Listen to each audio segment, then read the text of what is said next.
பிசினாரோடி பிறந்த நாள் விருந்து. என்னையா சங்கரம், இந்த நடுவில் காணாம போயிட்டே, என்ன விஷயம்? பண்டிதரே, முந்தினம் வரை நீங்கள் பழமோ காய்கறியோ ஏதாவது ஒன்று கொடுத்தால் சில வார்த்தைகள் சொல்லுவீர்கள். ஆனால் இப்போது பணம் கொடுத்தால்தான் சொல்லுவேன் என்று பிடிவாதமாக இருக்கிறீர்கள். ஒவ்வொரு முறையும் பணம் கொண்டு வருவது கஷ்டம்தான் அல்லவா? அதற்கு பதிலாக பழமோ காய்கறியோ என்றால் எங்கிருந்தாவது கொண்டு வரலாம் இல்லையா?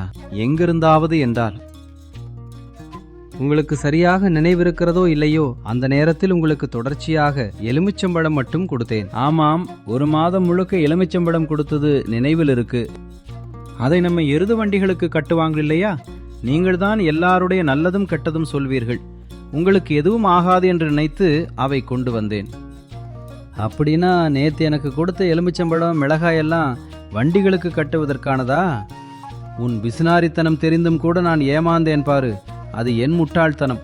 உன்னுடன் பேசினால் இன்னும் எத்தனை கஷ்டங்கள் கேட்க வேண்டி வருமோ தெரியல அப்படின்னு சொல்லிட்டு அங்கிருந்து பண்டிதர் ஓடி போய் விடுகிறார். இந்த மக்கள் என்னவோ உண்மையை பேச சொல்றாங்க, ஆனா உண்மையை பேசினா இப்படி ஓடி போயிடுறாங்க, இல்லனா துரத்தி அடிக்கிறாங்க. சரி, ஒரு வேலை பண்றேன். உண்மையை பேசினா எல்லாரும் இப்படி ஓடுறாங்கன்னா இனிமேல இருந்து நான் எல்லாம் பொய்யாதான் பேசுவேன் அப்படின்னு நினைத்து கொண்டிருக்கும் போதே அவனே மிகவும் கோபமாக அங்கே வருகிறான்.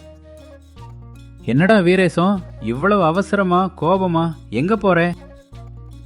என் எலுமிச்சை தோட்டத்தில் 2-3 மரங்களிலிருந்து யாரோ எலுமிச்சை பழங்களை பறிச்சிட்டாங்கடா. அதனால்தான் நம்ம ஜமீன்தாரிடம் போறேன். அப்படியா? அந்த திருடன் யாருன்னு நான் உடனே கண்டுபிடிச்சிருவேன். நீ ஜமீன்தாரிடம் போயிட்டு வரும்போது அதற்குள்ள நான் அவனை கண்டுபிடிச்சு வந்துட்டேன். நீ போ அப்படின்னு சொல்லிட்டு வீரேசத்தை ஜமீன்தாரிடம் அனுப்பிவிட்டு சங்கரம் மட்டும் வீரேசத்தின் எலுமிச்சை தோட்டத்துக்கு போகிறான். இந்த வீரேசத்துக்கு கோழிக்கு கிடைக்கும் அளவுக்கும் புத்தி இல்லடா. அவன் 1-2 மரத்துல எலுமிச்சை போயிடுச்சுன்னு சொன்னான்ல, நான் போய் இன்னும் 2 மரத்துல இருந்து எலுமிச்சை பறிச்சுக்கிறேன். அதை எடுத்துக்கிட்டு சந்தைக்கு போய் விற்கலாம், நல்லா பணம் வரும். என் புத்திசாலித்தனத்தை பார்த்தாலே எனக்கே ரொம்ப பெருமையா இருக்கு அப்படின்னு நினைத்து கொண்டே சங்கரம் 2-3 மரங்களிலிருந்து எலுமிச்சை பழங்களை பறித்துக் கொள்கிறான். அவற்றை சந்தைக்கு எடுத்துக்கொண்டு போகும் வழியில் ஜமீன்தாருடன் சேர்ந்து வீரேசமும் அங்கேயே இருக்கிறான். வீரேசம், நான் சொன்னேன்ல, உன் மரத்திலிருந்து எலுமிச்சை பறித்தவன் அவைகளை வைத்துக் கொள்ள முடியாது. சந்தைக்கு கொண்டு வந்து விற்கத்தான் செய்வான். அப்படித்தான் அவன் பிடிபடுவான். இதோ பார், இந்த கஞ்சன் சங்கரன்தான் உன் எல்லா எலுமிச்சைகளையும் திருடிச்சிருக்கான். ஏய், நான் எதுக்குடா திருடுவேன்? எனக்கு என்ன அவசியம்? நான் திருடவே இல்லை. உன் கையில் இருக்கிற எலுமிச்சை பழங்களே நீ திருடினதுக்கு சாட்சியா இருக்குது. இன்னும் இல்லன்னு எப்படி பொய் சொல்லறே? அந்த நேரத்தில் அங்க வழியாக போய்கொண்டிருந்த பூசாரி அவர்களுடைய பேச்சை கேட்டு, சங்கரம், உன் கஞ்சத்தன புத்தியை இன்னும் தொடர்ந்து கொண்டே இருக்கிறாயா? ஜமீன்தார் சில நாட்களுக்கு முன்பு வரை தினமும் எனக்கு எலுமிச்சை கொடுத்து பலன் சொல்ல வைத்தார். அந்த எலுமிச்சைகள் எல்லாம் இந்த வீரேசன் தோட்டத்திலிருந்து தானோன்னு எனக்கு சந்தேகம். அந்த திருடனும் இவன்தானோ? இது என்னடா இது? நான் போய் பேசணும்னு முடிவு பண்ணினல்ல, ஆனா இப்போ நான் உண்மையே பேசிக்கிட்டு இருக்கேன். இப்போ நான் திருடுனேன்னு போய் சொன்னா எல்லாரும் சேர்ந்து நாய் அடிக்கிறது மாதிரி அடிச்சிருவாங்க. இல்ல நான் செய்யலேன்னு சொன்னா கையில இருக்கும் சாட்சியை பார்த்து யாரும் நம்ப மாட்டாங்க. இப்போ நான் என்ன பண்றதுடா அப்படின்னு யோசித்துக் கொண்டிருக்கும் போது அவனுக்கு ஒரு யோசனை தோன்றுகிறது.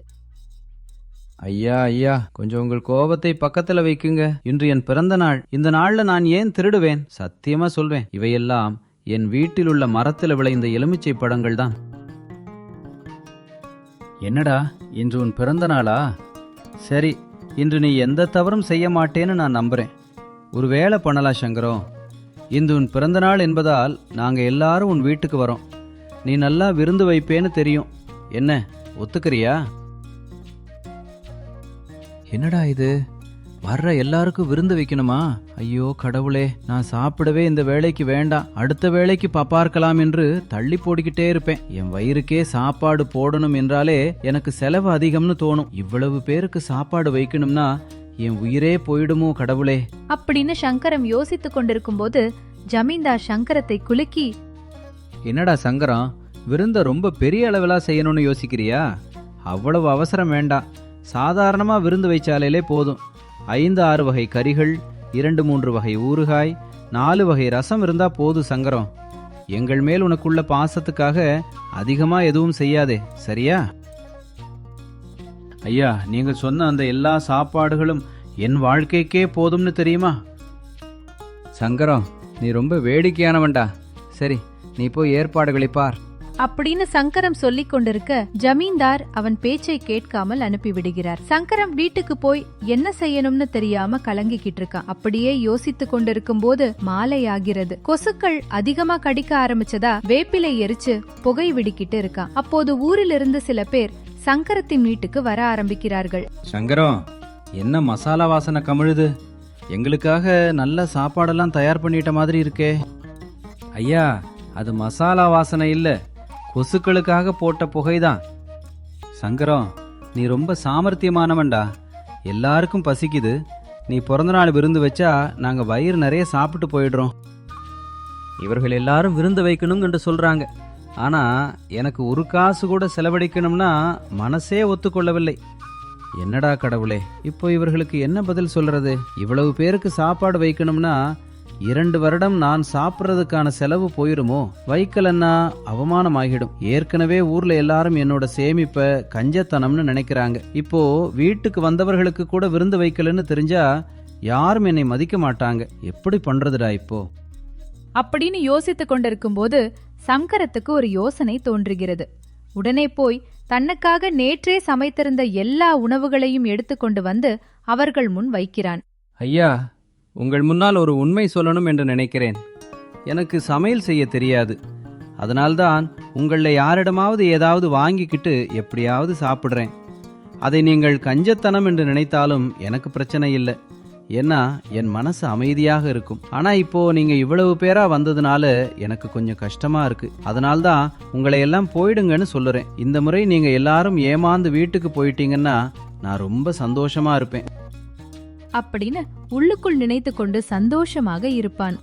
சங்கரம், உன் கஷ்டம் எங்களுக்கு புரிஞ்சிருச்சு. நாங்க எல்லாரும் உன்னை கஞ்சனென்று நினைத்தோம். ஆனா நீ எதையும் கவலைப்படாமல் உன் பசிக்காகத்தான் பார்த்துக்கிட்டு இருந்தாய். இத்தனை நாளா நீ எவ்வளவு கஷ்டப்பட்டு பசியோடு இருந்திருக்கிறாயின்னு இப்போ புரியறது. இன்று உன் பிறந்த நாள்னு காரணமா நாங்க தான் உனக்காக விருந்து வைக்கணும்னு நினைக்கிறோம். சரியா? என் கைக்கு வேலை எதுவும் வராத மாதிரி இருந்தா நீங்க என்ன சொன்னாலும் நான் ஒத்துக்கிறேன் ஐயா. எனக்கு எந்த எதிர்ப்பும் இல்லை. ஒரே சூரையா மாரையா, நமக்காக சங்கரை இவ்வளவு கஷ்டப்படுறான்னா சமையல் தெரிஞ்ச நீங்களே இப்படி நின்னு பாத்துக்கிட்டே இருக்கீங்களா? வாங்க ஆரம்பிச்சிருங்க அப்படின்னு சொன்ன மாரையாவும் சூரையாவும் மட்டும் இல்லாம ஊர்ல உள்ள எல்லாரும் சேர்ந்து சங்கரத்தின் வீட்டிலேயே அனைவருக்கும் சாப்பாடு தயாரிக்க ஆரம்பிக்கிறார்கள். சங்கரம் இதுவரைக்கும் சாப்பிடாம சேமித்து வைத்திருந்த பணத்தையும் எடுத்துக்கொண்டு அவர்களுக்கு தேவையான பொருட்களை வாங்கி கொண்டு வருகிறான். அதை பார்த்த கஞ்சன் சங்கரத்தின் கண்களில் கண்ணீர் வருவதை தவிர வாயிலிருந்து ஒரு வார்த்தையும் வரவில்லை. மனுஷன்னா இப்படித்தான் இருக்கணும்டா. சங்கரத்தை பார்த்து நீங்க எல்லாரும் கற்றுக்கொள்ளணும் தெரியுமா? நாம நமக்காகவே சமையல் பண்ணிக்கிட்டு இருக்கும்போது அவன் கண்களில் ஆனந்த கண்ணீர் வர்றதை பார்த்தா புரியலையா அவன் எவ்வளவு சந்தோஷமாக இருக்கான்னு? சங்கரம், நீ ரொம்ப பெரிய மனசுக்காரன்டா. வாங்க, சமையலெல்லாம் முடிஞ்ச மாதிரி இருக்கே, ஒரு முறை போய் பார்த்துடலாம். ஐயா, நீங்க போயிட்டு பாருங்க. அந்த பெரிய பாத்திரங்கள்ல எல்லா வகை சாப்பாடுகளும் இருக்குதுன்னு பார்த்தா அது எல்லாம் என் பணத்துல தான் செய்ததுன்னு தெரிஞ்சா என் மனசே உடைந்து போயிடும். நீங்க போய் கவனமா பாருங்க. நான் இங்கேயே கஷ்டப்பட்டுக்கிட்டே இருப்பேன். அதே அந்த ஆனந்த கண்ணீர் விட்டுக்கிட்டே இருப்பேன் அப்படின்னு அழுது கொண்டு தலையில் கை வைத்துக்கிட்டு சங்கரம் உட்கார்ந்து விடுகிறான்.